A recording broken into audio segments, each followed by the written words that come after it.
Chapter 3, Part 2, Who's Your Daddy? Now Cain, after murdering Abel, the first seed born by man, or Adam and Eve, has been cast away and forsaken by God. He is already doing his father's work on earth. Other texts provide that Cain and Abel were born each with a sister or sisters. When God said he would multiply the conception of the woman, he really meant it.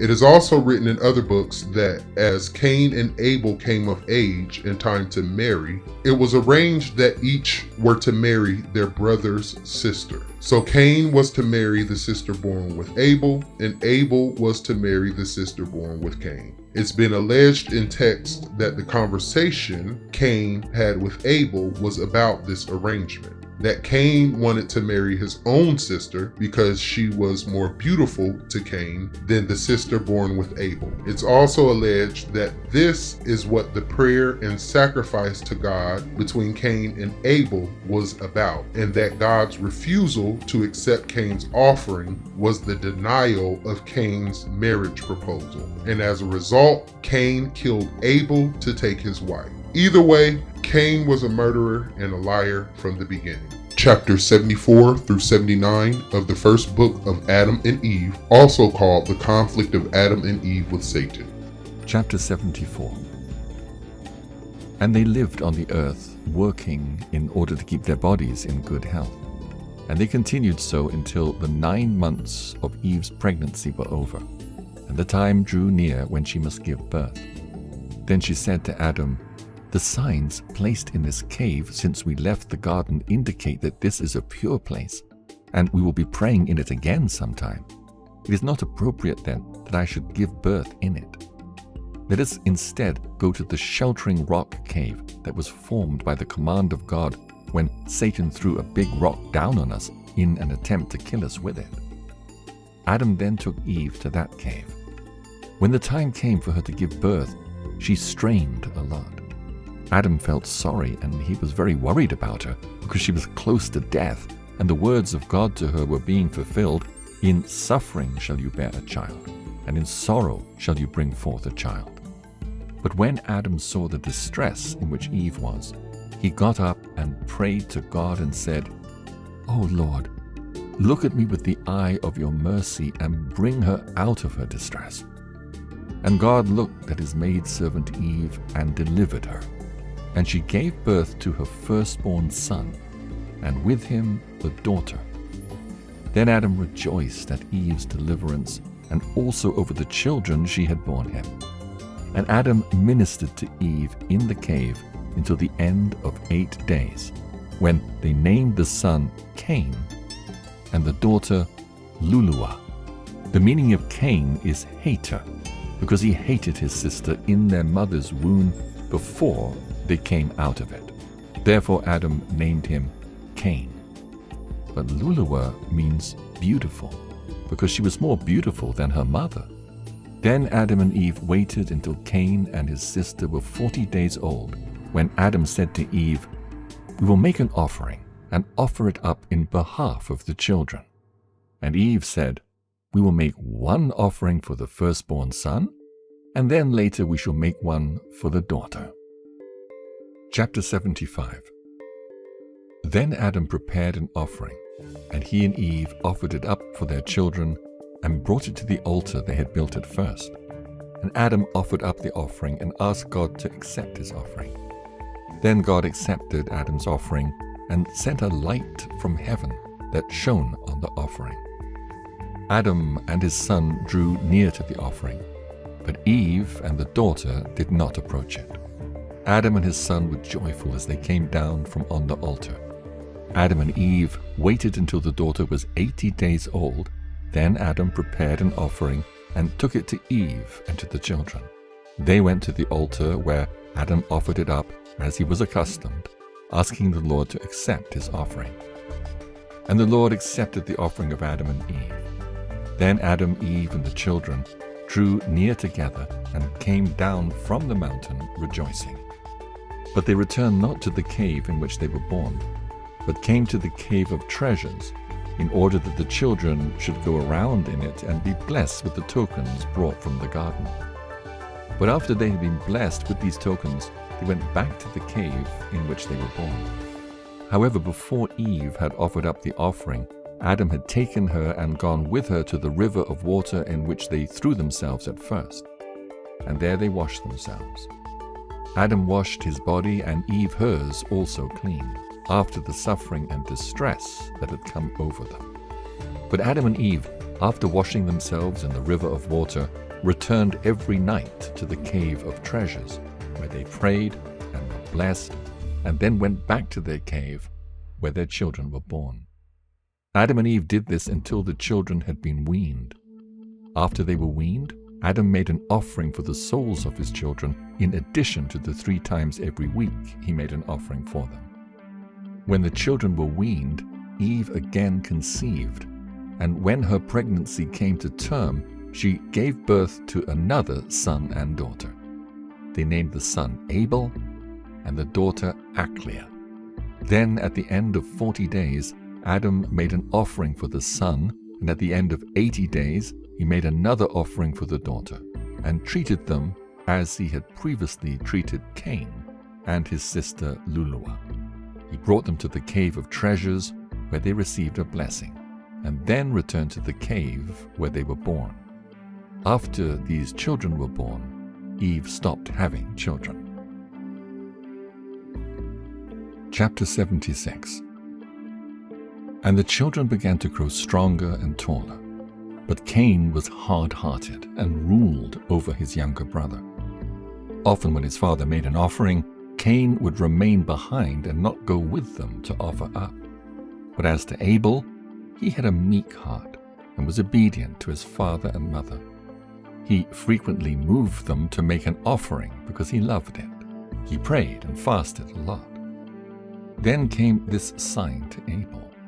As he was coming into the cave of treasures, and saw the golden rods, the incense, and the myrrh, he asked his parents, Adam and Eve, to tell him about them, and asked, "Where did you get these from?" Then Adam told him all that had befallen them, and Abel felt deeply about what his father told him.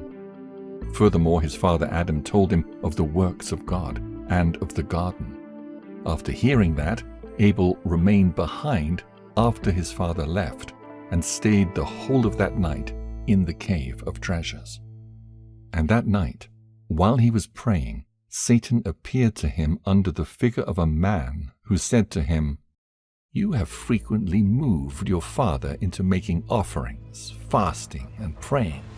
Therefore I will kill you and make you perish from this world." But as for Abel, he prayed to God and drove away Satan from him, and did not believe the words of the devil. Then when it was day, an angel of God appeared to him, who said to him, "Do not cut short either fasting, prayer, or offering up an offering to your God. For look, the Lord had accepted your prayer.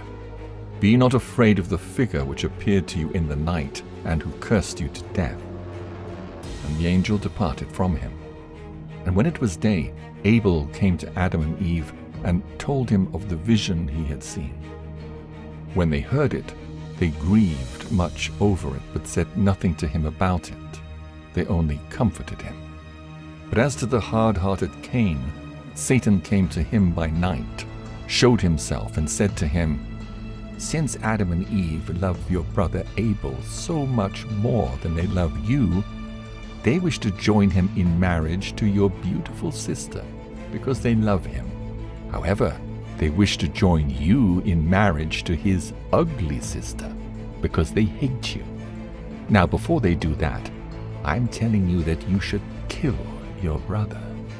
That way, your sister will be left for you, and his sister will be cast away." And Satan departed from him. But the devil remained behind in Cain's heart, and frequently aspired to kill his brother. Chapter 77.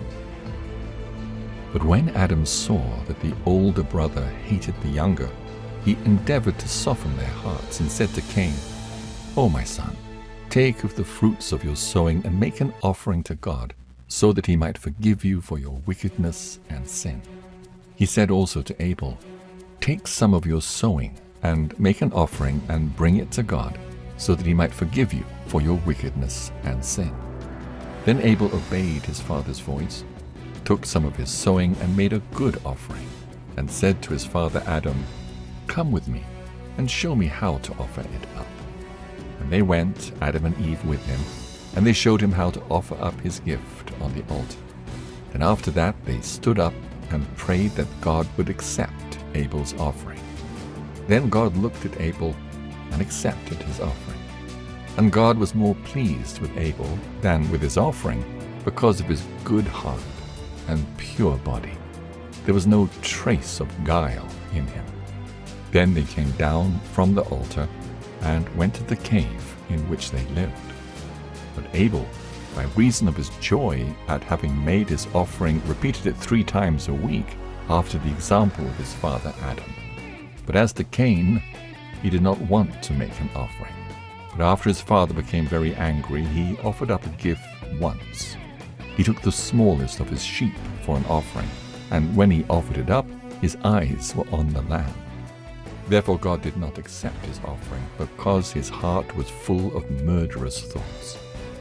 And they all thus lived together in the cave in which Eve had brought forth, until Cain was 15 years old, and Abel 12 years old. Chapter 78. Then Adam said to Eve, "Behold, the children are grown up. We must think of finding wives for them." Then Eve answered, "How can we do it?" Then Adam said to her, "We will join Abel's sister in marriage to Cain, and Cain's sister to Abel." Then said Eve to Adam, "I do not like Cain, because he's hard-hearted. Let them stay with us until we offer up to the Lord in their behalf." And Adam said no more. Meanwhile Satan came to Cain in the figure of a man of the field, and said to him, "Behold, Adam and Eve have taken counsel together about the marriage of you two, and they have agreed to marry Abel's sister to you, and your sister to him. But if it was not that I love you, I would not have told you this thing. Yet, if you will take my advice and obey me, I will bring to you on your wedding day beautiful robes, gold and silver in plenty, and my relations will attend you." Then Cain said with joy, "Where are your relations?" And Satan answered, "My relations are in a garden in the north, where I once meant to bring your father Adam, but he would not accept my offer. But you, if you will receive my words, and if you will come to me after your wedding, you shall rest from the misery in which you are, and you shall rest and be better off than your father Adam." At these words of Satan, Cain opened his ears and leaned towards his speech. And he did not remain in the field, but he went to Eve, his mother, and beat her and cursed her, and said to her, "Why are you planning to take my sister to wed her to my brother? Am I dead?" His mother, however, quieted him and sent him to the field where he had been. Then when Adam came, she told him of what Cain had done. But Adam grieved and held his peace and said not a word. Then on the next morning, Adam said to Cain his son, "Take of your sheep, young and good, and offer them up to your God. And I will speak to your brother to make to his God an offering of corn." They both obeyed their father Adam, and they took their offerings and offered them up on the mountain by the altar. But Cain behaved haughtily towards his brother, and shoved him from the altar, and would not let him offer up his gift on the altar, but he offered his own on it with a proud heart, full of guile and fraud. But as for Abel, he set up stones that were near at hand, and on that he offered up his gift with a heart humble and free from guile. Cain was then standing by the altar on which he had offered up his gift, and he cried to God to accept his offering. But God did not accept it from him, neither did a divine fire come down to consume his offering. But he remained standing over against the altar out of humor and meanness, looking towards his brother Abel to see if God would accept his offering or not. And Abel prayed to God to accept his offering. Then a divine fire came down and consumed his offering. And God smelled the sweet savor of his offering because Abel loved him and rejoiced in him. And because God was well pleased with him, he sent him an angel of light in the figure of a man who had partaken of his offering, because he had smelled the sweet savor of his offering. And they comforted Abel and strengthened his heart. But Cain was looking on all that took place at his brother's offering and was angry because of it. Then he opened his mouth and blasphemed God because he had not accepted his offering. But God said to Cain, "Why do you look sad? Be righteous, that I may accept your offering. Not against me have you murmured, but against yourself." And God said this to Cain in rebuke, and because he abhorred him and his offering. And Cain came down from the altar, his color changed and with a sad face, and came to his father and mother, and told them all that had befallen him. And Adam grieved much, because God had not accepted Cain's offering. But Abel came down rejoicing, and with a gladsome heart, and told his father and mother how God had accepted his offering. And they rejoiced at it, and kissed his face. And Abel said to his father, "Because Cain shoved me from the altar, and would not allow me to offer my gift on it, I made an altar for myself and offered my gift on it." But when Adam heard this, he was very sorry, because it was the altar he had built at first, and on which he'd offered his own gifts.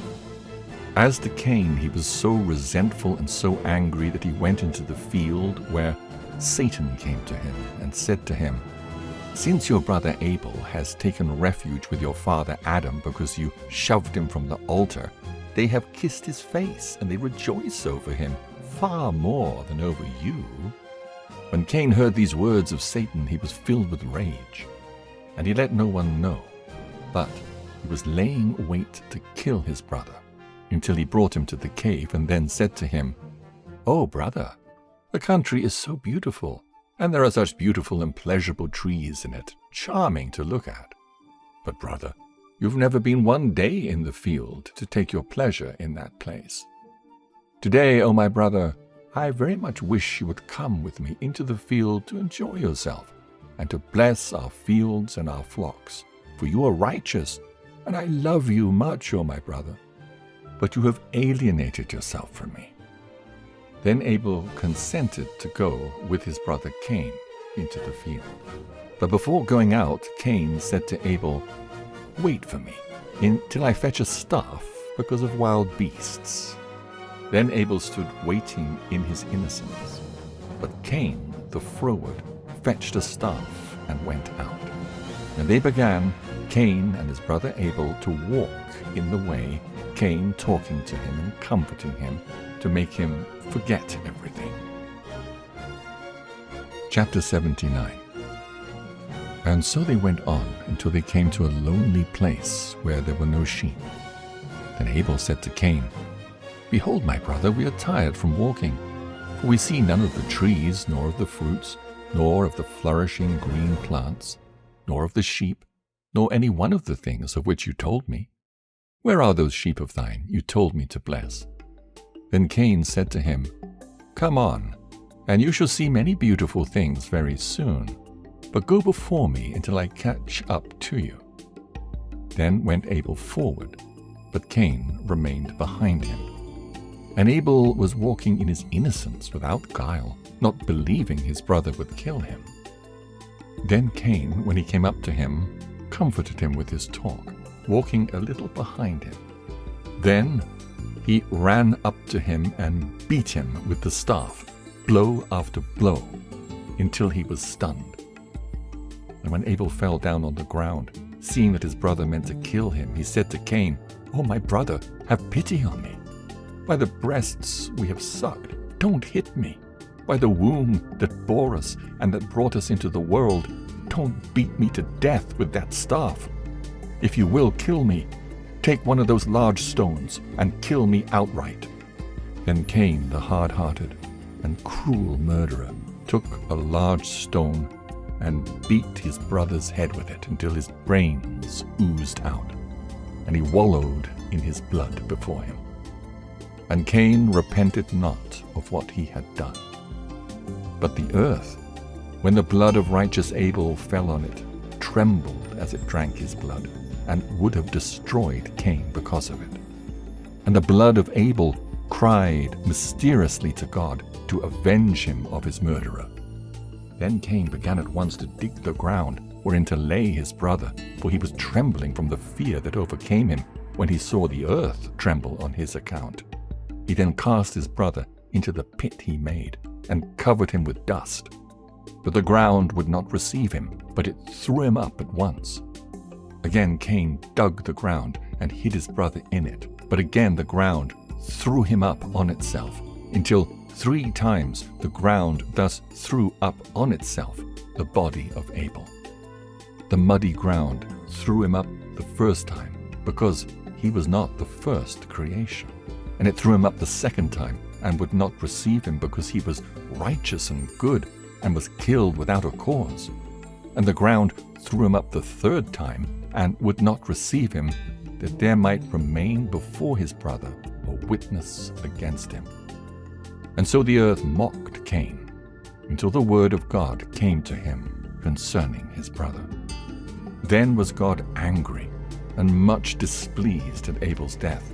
And he thundered from heaven, and lightnings went before him, and the word of the Lord God came from heaven to Cain, and said to him, Where is Abel, your brother? Then Cain answered with a proud heart and a gruff voice, How, O God? Am I my brother's keeper? Then God said to Cain, Cursed be the earth that has drunk the blood of Abel your brother. And as for you, you will always be trembling and shaking. And this will be a mark on you, that whoever finds you will kill you. But Cain cried because God had said those words to him. And Cain said to him, O God, whosoever finds me shall kill me, and I shall be blotted out from the face of the earth. Then God said to Cain, Whoever finds you will not kill you. Because before this, God had been saying to Cain, I shall put 7 punishments on anyone that kills Cain. For, as to the word of God to Cain, Where is your brother? God said it in mercy for him, to try and make him repent. For if Cain had repented at that time, and had said, O God, forgive me my sin, and the murder of my brother, God would then have forgiven him his sin. And as to God saying to Cain, Cursed be the ground that has drunk the blood of your brother, that also was God's mercy on Cain. For God did not curse him, but he cursed the ground, although it was not the ground that had killed Abel and committed a wicked sin. For it was fitting that the curse should fall on the murderer. Yet in mercy did God so manage his thoughts, as that no one should know it, and turn away from Cain. And he said to him, Where is your brother? To which he answered and said, I know not. Then the Creator said to him, Be trembling and quaking. Then Cain trembled and became terrified. And through this sign did God make him an example before all the creation, as the murderer of his brother. Also did God bring trembling and terror over him, that he might see the peace in which he was at first, and see also the trembling and terror he had endured at the last, so that he might humble himself before God, and repent of his sin, and seek the peace that he enjoyed at first. And in the word of God that said, I will put 7 punishments on anyone who kills Cain, God was not seeking to kill Cain with the sword, but he sought to make him die of fasting and praying and crying by hard rule, until the time that he was delivered from his sin. And the 7 punishments are the 7 generations during which God awaited Cain for the murder of his brother. But as to Cain, ever since he had killed his brother, he could find no rest in any place. But he went back to Adam and Eve, trembling, terrified, and defiled with blood. Revelations 12:1. And there appeared a great wonder in heaven, a woman clothed with the sun, and the moon under her feet, and upon her head a crown of 12 stars. And she being with child cried, travailing in birth, in pain to be delivered. And there appeared to be another wonder in heaven. And behold, a great red dragon, having 7 heads and 10 horns, and 7 crowns upon his head. And his tail drew the third part of the stars of heaven, and did cast them to the earth. And the dragon stood before the woman which was ready to be delivered, for to devour her child as soon as it was born. And she brought forth a man-child, who was to rule all nations with a rod of iron, and her child was caught up to God. Genesis 4:17 through 24. And Cain knew his wife, and she conceived and bare Enoch. He builded a city and called the name of the city after the name of his son, Enoch. And unto Enoch was born Irad, and Irad begat Mahujael, and Mahujael begat Mathusael, and Mathusael begat Lamech. And Lamech took unto him 2 wives. The name of the one was Adah, and the name of the other Zillah. And Adah bare Jabal, and he was the father of such as dwell in tents, and of such as have cattle. And his brother's name was Jubal. He was the father of all such as handle the harp and organ. And Zillah, she bare Tubal-Cain, an instructor of every artificer in brass and iron. And the sister of Tubal-Cain was Naamah. And Lamech said unto his wives, Adah and Zillah, hear my voice, ye wives of Lamech. Hearken unto my speech, for I have slain a man to my wounding, and a young man to my hurt. If Cain shall be avenged 7-fold, truly Lamech 70-7-fold. Here we have the line of descent, generations, or genealogy of Cain, who is of the serpent. These born of the lineage of Cain can trace their lineage back to their father or progenitor, the devil. Genesis 4:25. And Adam knew his wife again, and she bare a son, and called his name Seth. For God, said she, hath appointed me another seed instead of Abel, whom Cain slew. Remember, God said, I will put enmity between thy seed and her seed. Eve is acknowledging that Abel was her seed and Cain was not, and that Seth is the child born of Adam, who is of God. Chapters 1 and 2 of the second book of Adam and Eve, also called the conflict of Adam and Eve with Satan.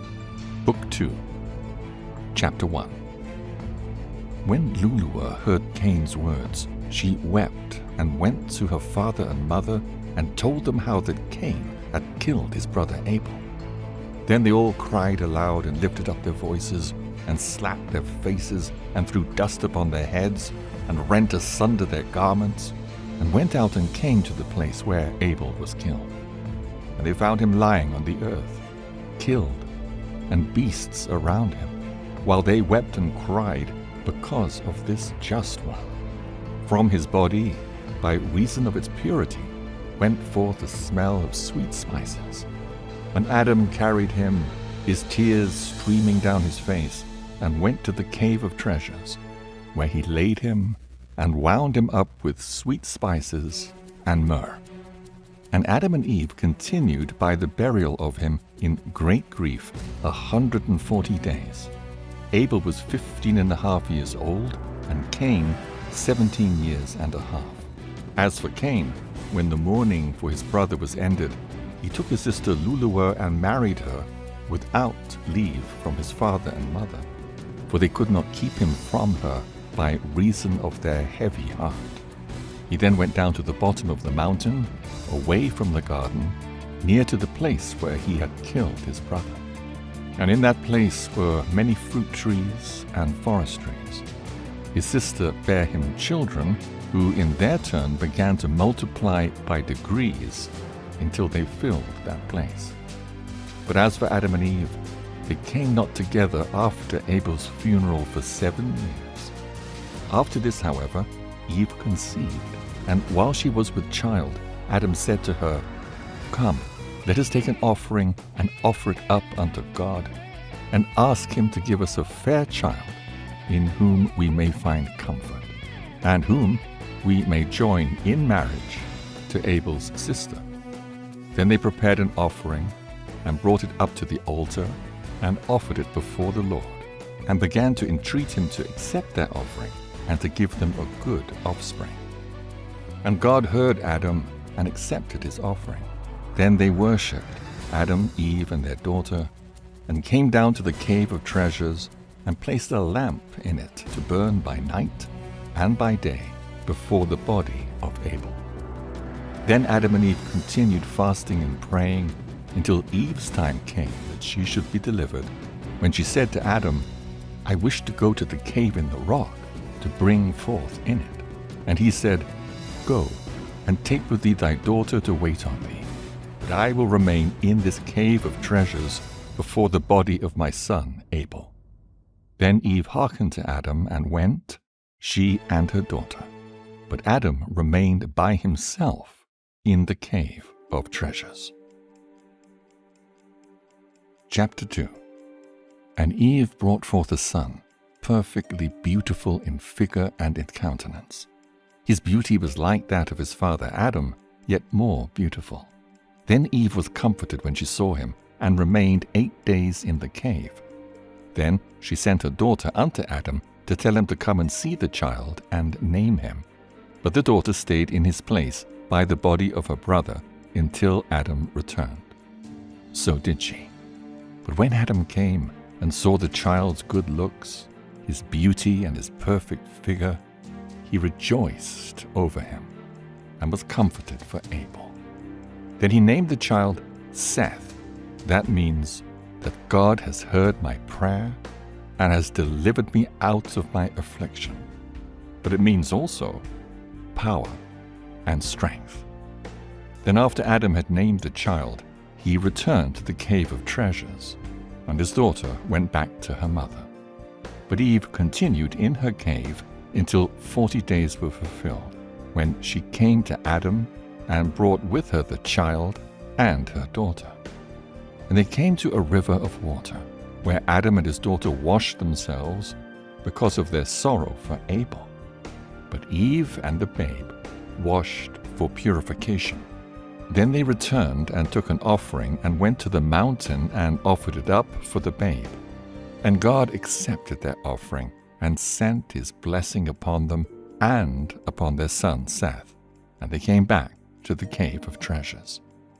Genesis 4:26. And to Seth, to him also there was born a son, and he called his name Enos. Then began men to call upon the name of the Lord.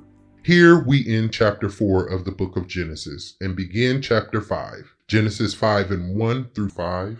This is the book of the generations, or genealogy, of Adam. In the day that God created man, in the likeness of God made he him. Male and female created he them, and blessed them, and called their name Adam in the day they were created. And Adam lived 130 years and begat a son in his own likeness, after his image, and called his name Seth. And the days of Adam after he begotten Seth were 800 years, and he begat sons and daughters.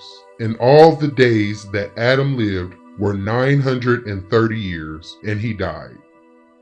Notice how the genealogy starts with God, then to Adam, skips Abel because Cain slew him, and Cain, not being of the genealogy of God, is not listed in the genealogy of Adam. Also take note of two more things: that in the totality of his life, Adam had sons and daughters, and that Adam died within 1,000 years. 1,000 years is as a day in the eyes of God, and a day is as 1,000 years. Adam died in the day he ate of the tree, but he fathered Seth, who was in his image and likeness, to continue the legacy and genealogy. Genesis 5 via Aramaic Targum. Chapter 5. This is the book of the genealogy of man. In the day that the Lord created man, in the likeness of the Lord he made him. Male and female he created them and blessed them in the name of his word, and he called their name man in the day they were created. And Adam lived 130 years and begat Sheth, who had the likeness of his image and of his similitude. For before had Hava borne Cain, who was not like to him, and Habel was killed by his hand. And Cain was cast out, neither is his seed genealogized in the book of the genealogy of Adam. But afterwards there was born one like him, and he called his name Sheth. And the days of Adam after he begat Sheth were 800 years, and he begat sons and daughters. And all the days of Sheth were 912 years, and he died. And Enosh lived 90 years, and begat Kenan. And Enosh lived after he had begotten Kenan 815 years, and begat sons and daughters. And all the days of Enosh were 905 years, and he died. Genesis 5 and 6 through 11. And Seth lived 105 years and begat Enos. And Seth lived after he begat Enos 807 years and begat sons and daughters. And all the days of Seth were 912 years, and he died. And Enos lived 90 years and begat Canaan. And Enos lived after he begat Canaan 815 years and begat sons and daughters. And all the days of Enos were 905 years, and he died. And so continues the genealogy of Adam in the book of Genesis. Again, I know this is a lot to process for some people, but if you take this information along with the first 2 chapters of this book or series and apply it to the rest of the Bible, everything begins to make a lot more sense, such as the parable of the wheat and tares. Matthew 13:24 through 30. Another parable put he forth unto them, saying, The kingdom of heaven is likened unto a man which sowed good seed in his field. But while men slept, his enemy came and sowed tares among the wheat, and went his way. But when the blade was sprung up and brought forth fruit, then appeared the tares also. So the servants of the householder came and said unto him, Sir, didst thou not sow good seed in thy field? From whence then hath it tares? He said unto them, An enemy has done this. The servant said unto him, Wilt thou then that we go and gather them up? But he say, Nay, lest ye gather up the tares, ye root up also the wheat with them. Let both grow together until the harvest. And in the time of the harvest I will say to the reapers, Gather ye together first the tares, and bind them in bundles to burn them, but gather the wheat into my barn. Matthew 13:36 through 43. Then Jesus sent the multitude away and went into the house, and his disciples came unto him, saying, Declare unto us the parable of the tares of the field. He answered and said unto him, He that soweth the good seed is the Son of Man. Remember, man is also Adam. The field is the world. The good seed are the children of the kingdom, but the tares are the children of the wicked one. The enemy that sowed them is the devil. The harvest is the end of the world, and the reapers are the angels. As therefore the tares are gathered and burned in the fire, so shall it be in the end of this world. The Son of Man shall send forth his angels, and they shall gather out of his kingdom all things that offend, and them which do iniquity, and then shall cast them into a furnace of fire. There shall be wailing and gnashing of teeth. Then shall the righteous shine forth as the sun in the kingdom of their Father. Who hath ears to hear, let him hear. Or why it was forbidden by God to intermix or have children with certain peoples and not to take on their ways and practices. Deuteronomy 7:2 through 8. And when the Lord thy God shall deliver them before thee, thou shalt smite them and utterly destroy them. Thou shalt make no covenant with them, nor show mercy unto them. Neither shalt thou make marriages with them. Thy daughter shalt not give unto his son, nor his daughter shalt thou take unto his son. For they will turn away thy son from following me, that they may serve other gods. So will the anger of the Lord be kindled against you, and destroy thee suddenly. But thus shall ye deal with them. Ye shall destroy their altars and break down their images, and cut down their groves, and burn their graven images with fire. For thou art an holy people unto the Lord thy God. The Lord thy God has chosen thee to be a special people unto himself, and above all people that are upon the face of the earth. The Lord did not set his love upon you, nor choose you, because you were more in number than any people, for ye were the fewest of all people, but because the Lord loved you. This is also why God is very specific about who his children are, who his chosen are, and what their inheritance from their Father is. But this is also why you were told to stay away from the Old Testament of the Bible. This is why you were told to stay away from other books that contain more information about this. This is why the beginning, as well as other scriptures and texts, have been hidden, modified, or destroyed. Because instead of allowing you to know your beginnings and where you come from, and their beginnings and where they come from, darkness hid this information from you and generations before you in order to immerse your identity into one big conglomeration, hiding who you are while still knowing who they are and telling you we are all the same, but some of you evolved from monkeys and gorillas and not your maker.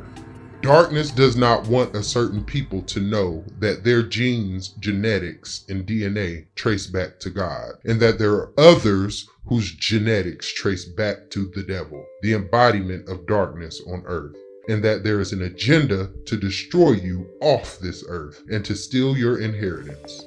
But don't worry, God has an agenda for them too. Trust me.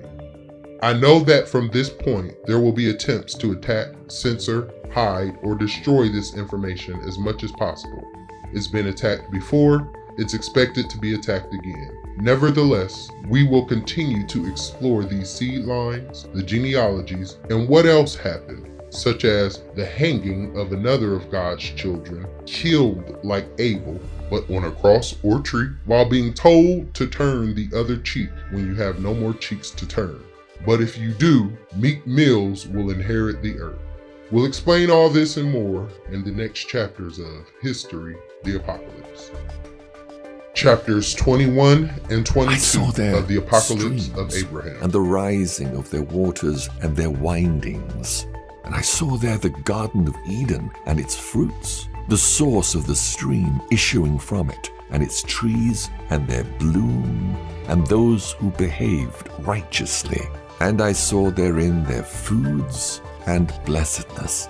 And I saw there a great multitude, men and women and children, half of them on the right side of the picture, and half of them on the left side of the picture. Chapters 22 to 25. The Fall of Man and its Sequel. And I said, O eternal, mighty one, what is this picture of the creatures? And he said to me, This is my will with regard to those who exist in the divine world council. And it seemed well pleasing before my sight. And then afterwards I gave commandment to them through my word. And it came to pass, whatever I had determined to be was already planned beforehand in this picture. And it stood before me ere it was created, as thou hast seen. And I said, O Lord, mighty and eternal, who are the people in this picture, on this side and on that? And he said to me, These which are on the left side are the multitude of the peoples which have formerly been in existence, and which are after thee, destined some for judgment and restoration, and others for vengeance and destruction at the end of the world. But these which are on the right side of the picture, they are the people set apart for me of the peoples with Azazel. These are they whom I have ordained to be born of thee, and to be called my people.